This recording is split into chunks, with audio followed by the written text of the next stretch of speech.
Hello, and a very warm welcome to the Property and Investor Podcast. I'm your host, as you know, Paul Lanfear. Now, you will have noticed that this is part of a series of podcasts which are a little bit different. These are the Inner Circle All-Star podcasts, and these are podcasts with fabulous human beings that I have had the very great privilege of working with for the last year or so, not least of which is today's guest, which is Louise. Louise, welcome to the podcast. Good morning, Paul. Thank How you are for you having doing? me. I'm very well, thank you. It's Friday. It is Friday. We are recording this on Friday after what has been a very busy week for both of us, I know.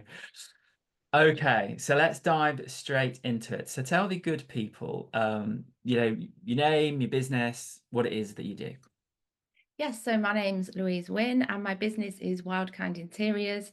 I am a designer for developers, whether they are selling or renting. So it might be that they have an SA or an HMO. They might be selling, they might have a number of units that they need a design concept creating and then staging to sell. So I Mhm. offer any service basically for developers who see the value in design to get them a faster, higher value sale or, rent.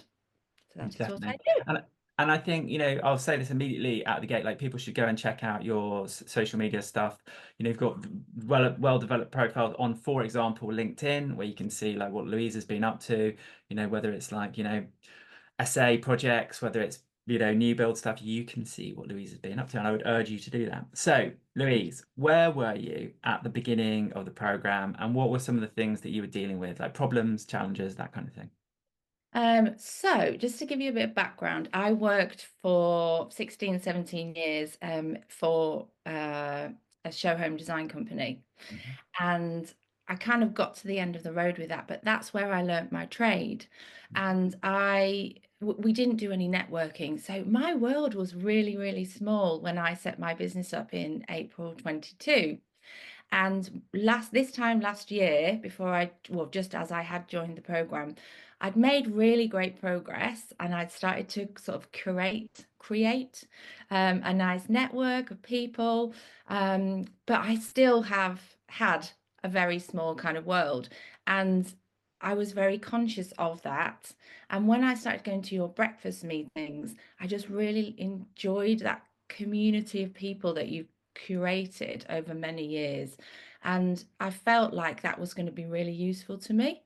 Mhm. And that was a really big reason why I joined because I like your community, I like your network of people, and I felt that that could potentially be really beneficial. Basically, if I hung out with you, good things might happen. It's kind of honestly, I know you'll be interviewing other people and they'll say, I had this problem and this challenge. It really was, and you know me more now, Paul, like a feeling, just a Mhm. feeling that I should be doing this. So I'm ambitious. I want to grow my business, networking and community, and your network is everything. I understand that in a Mhm. way that I didn't have any real knowledge or understanding of kind of 3 years ago. Um, and I think when you find a network of people that you really like and that their values align with your values and all of that, I think you need to hang on to them.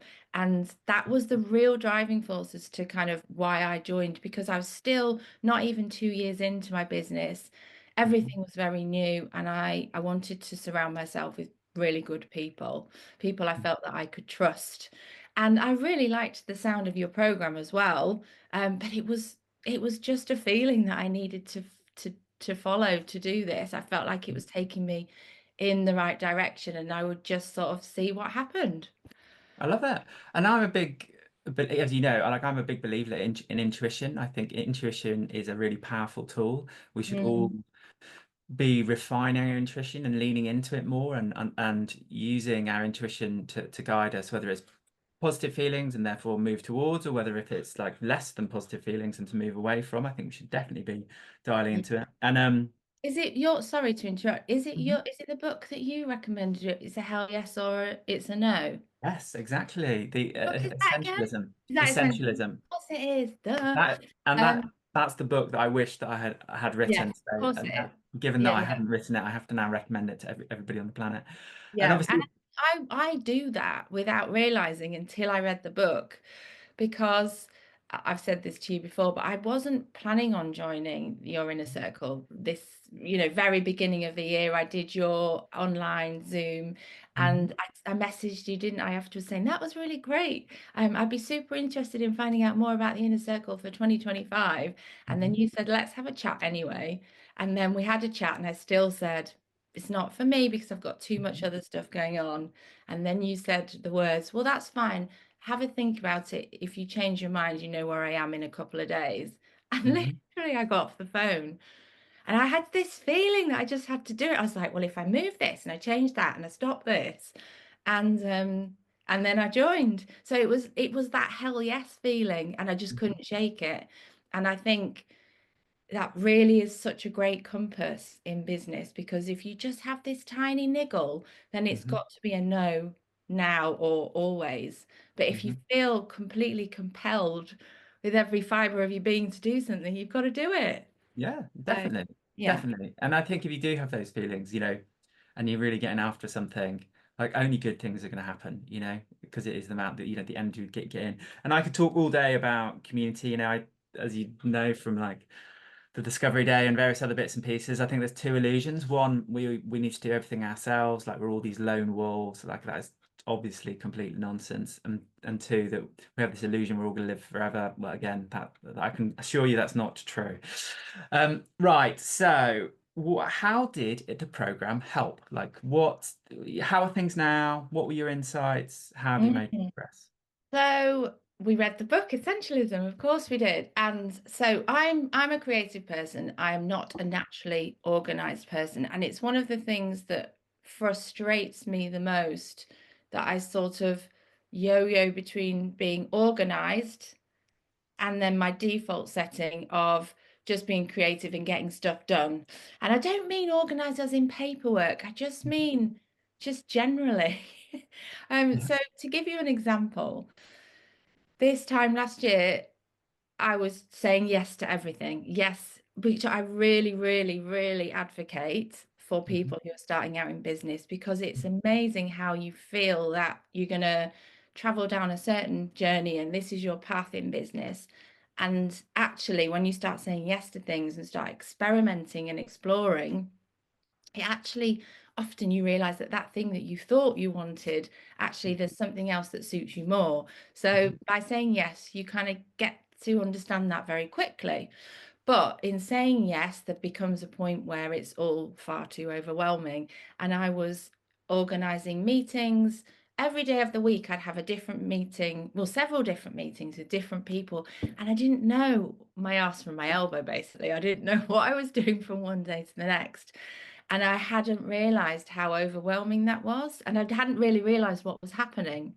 Mhm. I was just thinking that I was, I'm busy, I'm getting busy, people want to talk to me, I'm making more connections, this is really great.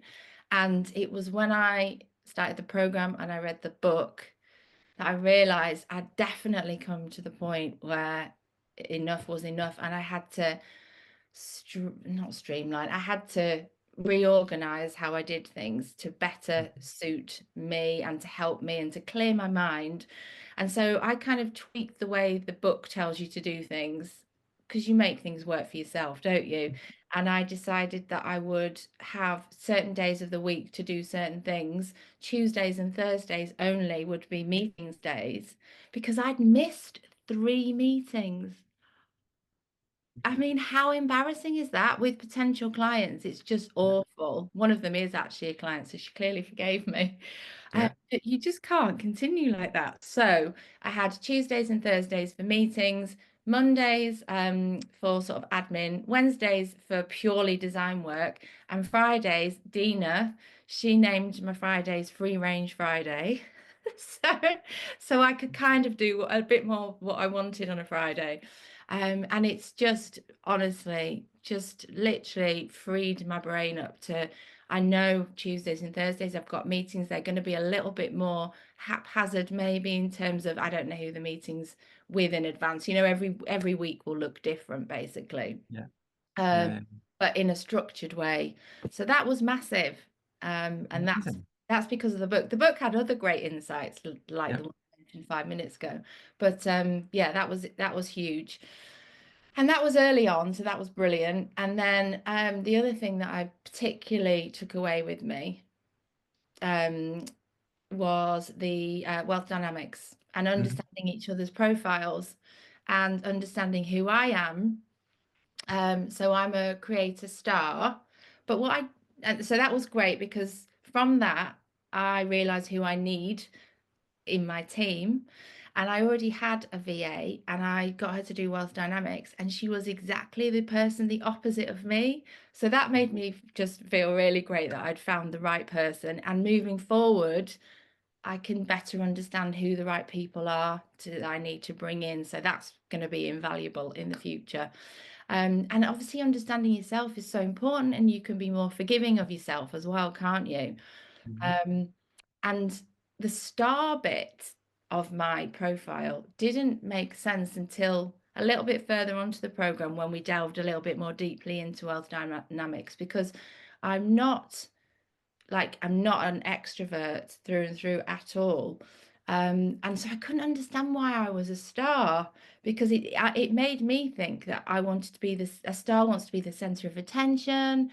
And actually, then you clarify that actually a star is about shining other people's light or shining your light on other people. Mhm. And that Mhm. made so much more sense to me. And Mhm. I absolutely loved that because I can totally see that about me. That's what I enjoy doing. So Mhm. yeah, just having a really good understanding of who you are as a person. It's not wishy-washy. Like I'd hate people to think it's all, and I don't think they will in the property industry. I'd hate Mhm. people to think that it's all kind of woolly and who cares and it's more important just to make money. Um, it's so important to understand that. Mhm. Like I say, to forgive yourself as well, Mhm. and not try and be all things. And I'm a massive advocate of outsourcing as well. I think it's literally the best invention ever. So yeah, it's just all of that was really insightful, and I'll never forget that. I'll take that with me and I'll use that constantly. And I know there'll be people out there in your community who've done wealth dynamics. And for those who haven't, it's definitely worth the, what is it, 50, 100 quid?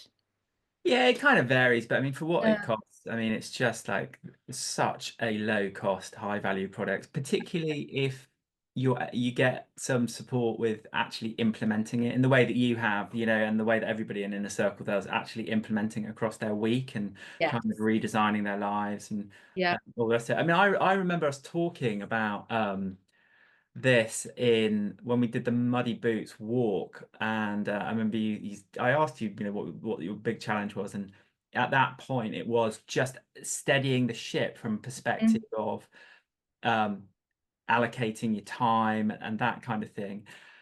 And I think one of my criticisms of like time management generally is that it tries to put everybody in the same box. And I think that's the worst thing you can possibly do because if you are highly creative, then your flow needs to be great creativity. And so we need to make sure that actually we're harnessing that. We're not suppressing it and damping it down and making sure you can only do that on a Tuesday afternoon with the curtains drawn. Like it's got to like make you thrive. And I think, there's when you read the instructions for Wealth Dynamic, he often will have this graphic where he talks about if you ask a fish to climb a tree, it'll spend its whole life feeling like an idiot. And I certainly have had that experience. And I know that most people in Inner Circle, they've had that experience of like, this is all really hard work. Why isn't this working? Like, what is wrong with me? And there is nothing wrong with you. It's just that you're playing the wrong game. Mm. And we're all very unique, and we need to dial into that Yeah. uniqueness. I Um, mean, it's helped me so much in that sometimes I actually say or think to people who I've outsourced work to, I actually don't care about that. Can you just do it really well, like you always do it? I don't care. It's not necessary for me to care, which sounds awful because I do obviously care. I care that they do it right, but I don't care about knowing. no, and it is. I mean, that is a higher order thing as well. In that, by that kind of entrepreneurship, I mean, it's particularly true of creators. Is really they should delegate 100% of the tasks, other than being the creator, because that's the gift, and not everybody has that gift. So that's your gift to the world, is that you're like a super creator, and the more day-to-day functioning of things, can be more ably done by others, and they are then allowed to be in their flow, and they can make a living doing the thing that they're in flow. And that's the high order thing. It's like we create opportunities for other people as well. It's a Excellent. beautiful thing. Yeah, it's a bit. Well, I think that's actually the purpose of life, is creating opportunities for other people as much as ourselves. And it's clear that you've really taken on board the star thing. I mean, in terms of, it is about when people discover they're a star from a wealth dynamics perspective, it can be a bit jarring because they think, well, like, it isn't about me actually. Like, I'm not the center of attention. And when they learn that that's just a misunderstanding, and that it's about shining a light on a cause or other people that you really believe in, then suddenly life has all this purpose back, and it's like, oh, it's brilliant! I can really get behind that, and Yeah. that's certainly an experience I've learned. And I think the final point I'd make in terms of like harnessing the week, you know, like that's where we've all been. Like, and I think it's a function of entrepreneurship, the industry, the messaging we get is we have to be all things to all people. We have to be running around. You have to say yes to everything. You have to be in every room. You have to be in every conversation. And I think there is a short period of time when it's worth doing that, because you like start trying on new clothes, isn't it? But I think once you've found the path and you've got that clarity, it's about, well, how am I going to protect the asset? I am the Yeah. asset. And how Yeah. am I going to, head in the direction of travel and be healthy and happy and in the right place as much as is feasibly possible. Awesome. So tell us a bit about the future. Could gaze into a crystal ball for us. What's the future hold?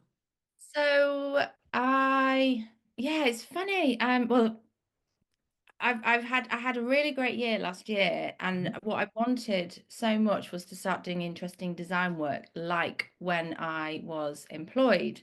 Mhm, When I set my business up, I purely focused on staging for sale because it's to me fairly simple, because it's kind of what I've done for many years, but it's less creative because it's actually a logistics business more than a creative business. mhm, And so I got lots of exciting, interesting design work last year, which has been brilliant. But I think this year I almost just need to really focus back on that staging for sale side of my business and get that running really effectively without me, which is exciting. There's lots of potential there, but I kind of not, I need to not get so focused on design work, and maybe, yeah, just change my focus slightly, get my ship in order. I nearly swore and said a different phrase. I'm being very well behaved. And then I can go back to doing some of the really exciting design work, which I've been doing. And they're like, I'm so happy with how that's worked out. But again, wouldn't have expected myself to say what I've just said 6 months ago. So you just never know, do you? But yeah, mhm, what's out there is I want to continue with my mission to educate, enlighten property investors and developers as to how good design will make them more money more quickly. I think mhm, the industry is starting to change, but there's still a lot of people out there who, I think, because they can see mhm, color in design, like for example, people wouldn't do their own accounts. Um, mhm, you're not going to do that. You can't see numbers in your head in the way that you can see color and design. And mhm, therefore they think, because I can see it, I can just do it. I can mhm, just choose paint colors. It's simple. But so it's trying to educate people that there's so much more to it than that. And obviously people make a living. It mhm, takes many hours to create mhm, something that looks really great. So it's just trying to continue educating people, and getting out there and talking and presenting, and I love writing as well. mhm. Sam Cook from Blue Bricks has given me loads of opportunity to write, and he's been really encouraging, which is brilliant. So there's more of that on the cards as well. Very good. I It's need to do more interesting. podcasts. Yeah, get lots of more podcasts. And I think it's interesting. Like, some people with my former lawyer thing say, they assume that I would want to do my own lawyering and maybe for some reason my own planning. And it's like, I wouldn't do my own dentistry. And so it's like, and they're all in the same category. I wouldn't do my own dentistry, wouldn't do my own legal, wouldn't do my own planning, wouldn't do my own design.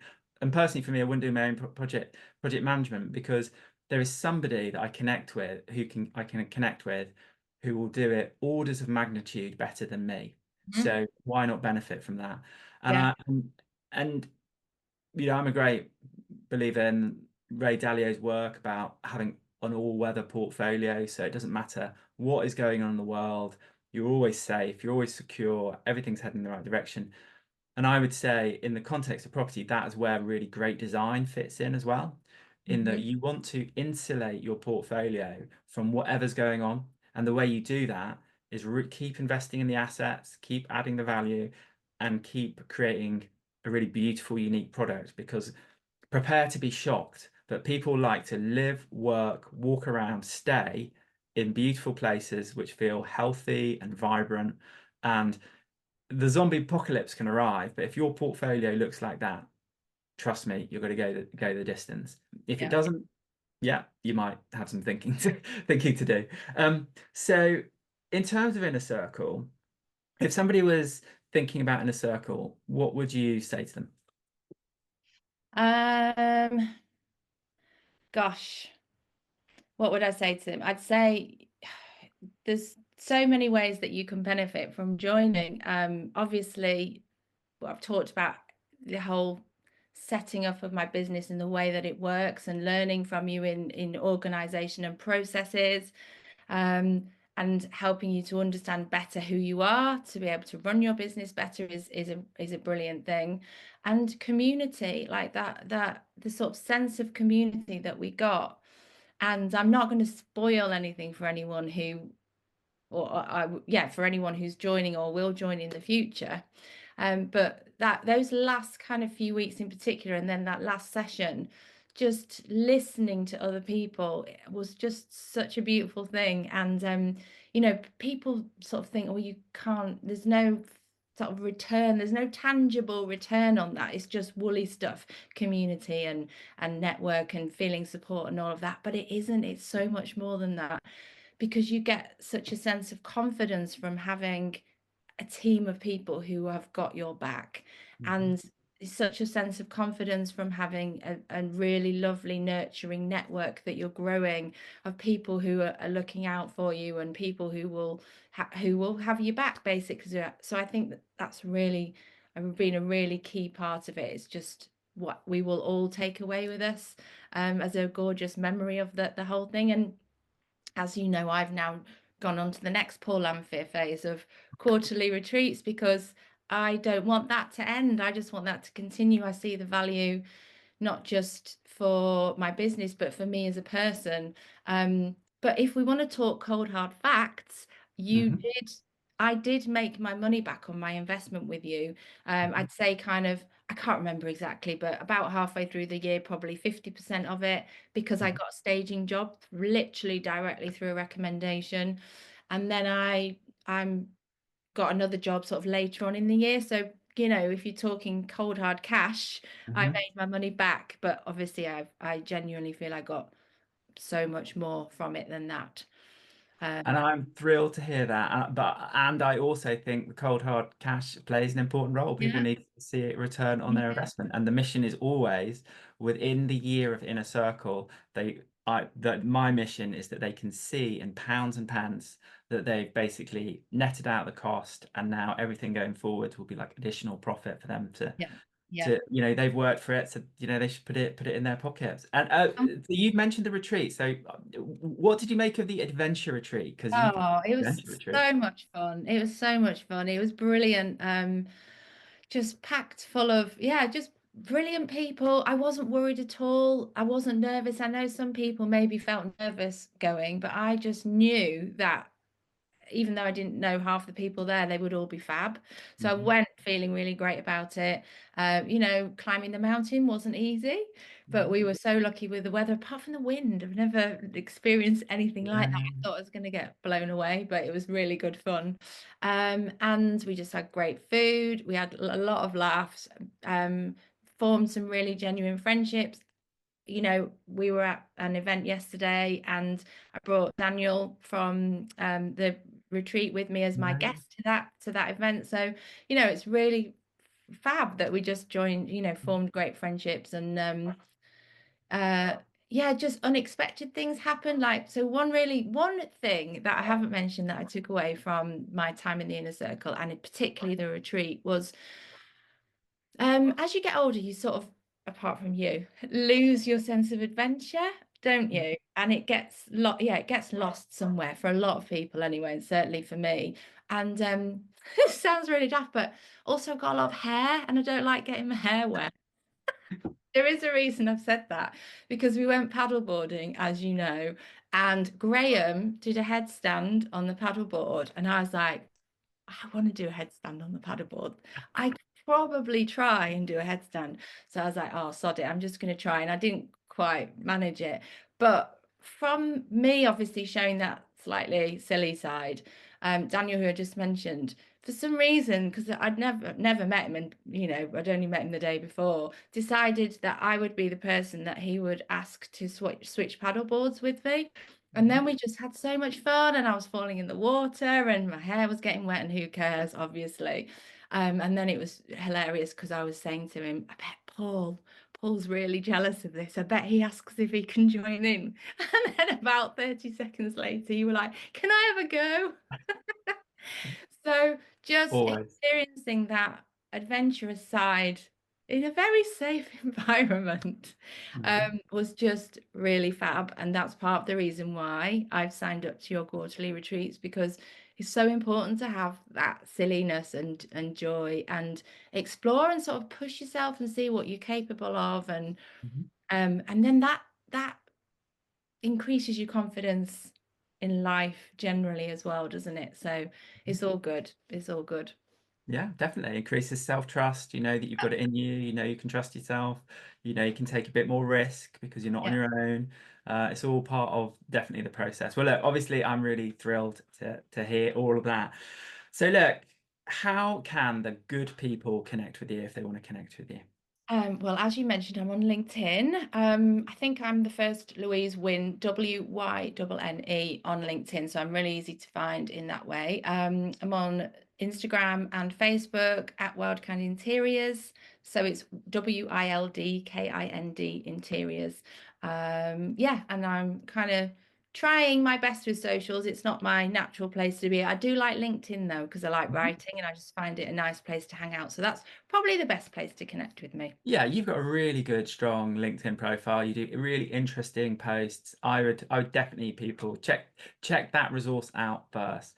Well, look, Louise. Got a website as well, Oh, give us the website. wildkindinteriors.co.uk, and I've literally just recorded 32, I think, videos of Oh, frequently asked questions around my staging for sale service. So if people are unsure, then hopefully one of those questions will answer, or some of those questions will answer their queries. very good. We should all go and definitely check that out. Well, look, Louise, thank you so much for doing the podcast. Here Thank is to your considerable continued success, which I have no doubt about. People should definitely reach out to Louise and connect with her, see her work, and see if she can assist you with your projects. But yeah, thank you again, Louise, for coming on the podcast. Pleasure. Thank you. And there you have it. If you've got any questions, queries, if you'd like to learn a bit more, one of the best things you can do is come to Property and Investor Breakfast, or alternatively, ping me a message and we can have a chat and I'll try and help you as best I can. For now, keep well, speak soon, and thank you very much for checking out the podcast.